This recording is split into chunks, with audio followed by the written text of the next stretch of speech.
Hello, boys and girls, and welcome to Grandma Teresa's Story Time.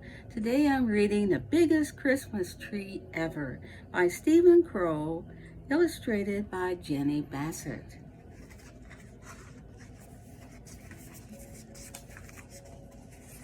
Once there were two mice who fell in love with the same Christmas tree, but you had to see it to believe it.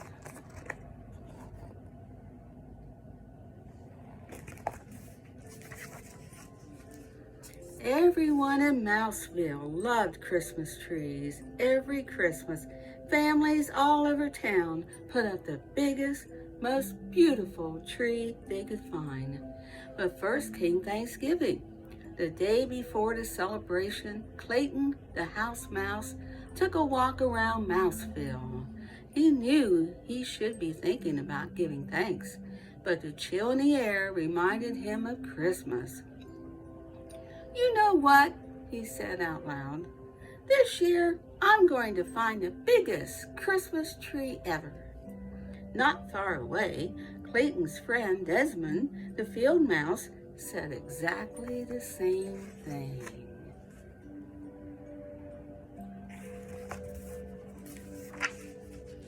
That night, Clayton helped his mom and dad, his brother Andy, and his sister Trudy make a special cheese casserole and a nut pie for Thanksgiving dinner.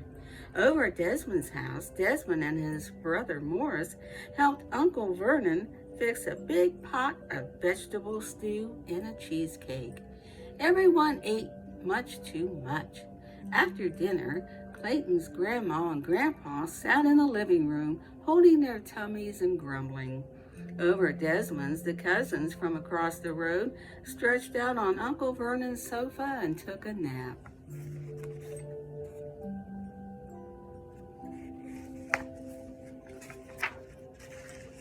The following morning, Clayton woke up early.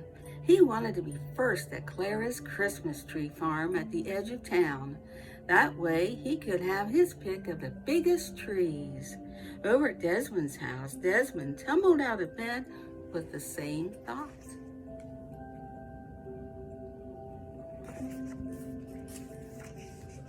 Clayton hurried over to Clara's, but it was hard to go fast.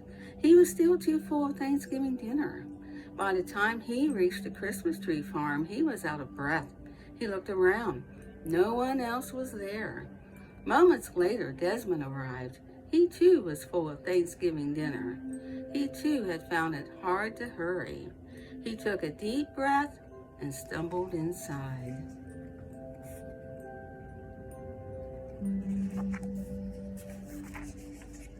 Clayton wobbled down the rows of trees. Here was a nice one, but it was much too small. There was another, but it was squat and had a crooked top. Over there was a third, but it was average height and had big gaps between the branches. Struggling down another row, Desmond was having the same problems.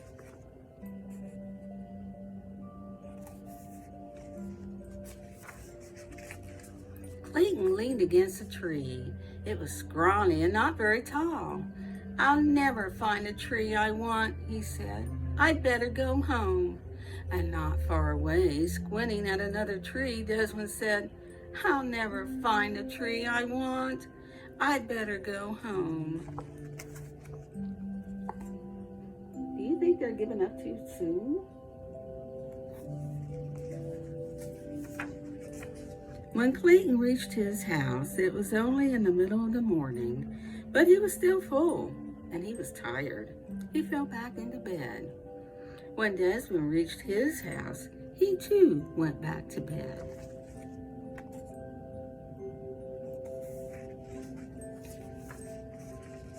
Clayton woke up for lunch and spoke to his dad.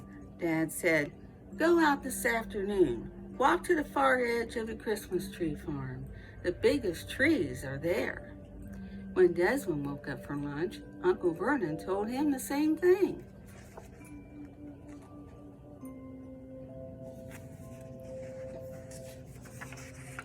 That afternoon, Clayton went out again. At the very same time, Desmond did too. Clayton walked to the far edge of the Christmas tree farm. He looked at one big tree after another, but none of them looked like the biggest Christmas tree ever. Down another path, Desmond was having the same bad luck.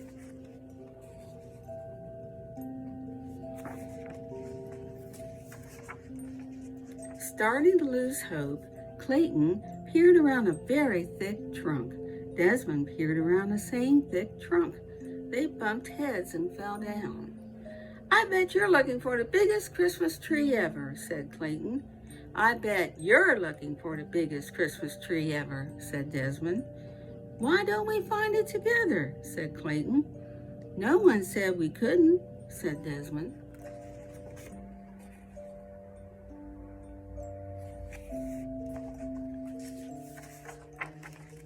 They set out through the rows of trees. They looked and looked until it was almost dark.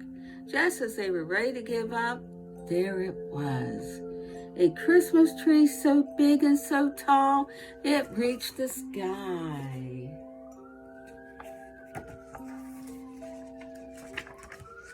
"How will we cut it down?" Clayton asked. "It's much too big for the two of us."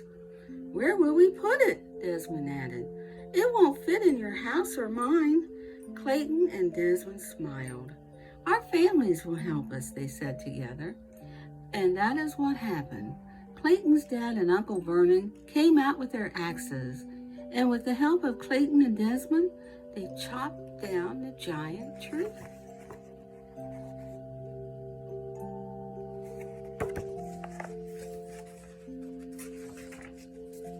Both families called on friends and relations, and together they loaded the tree onto 100 red wagons and pulled it to Clayton's front yard. There they decorated it with the most wondrous ornaments and colored lights.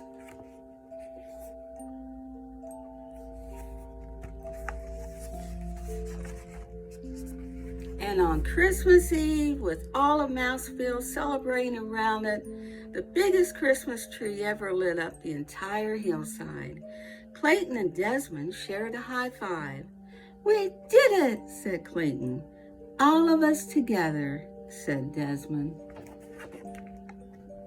And that's the way it should be at Christmas. Hope you enjoyed our story today, boys and girls. And before we go, let's always remember this. The more we get together, the more we get together, the happier we'll be. For your friends are my friends, and my friends are your friends.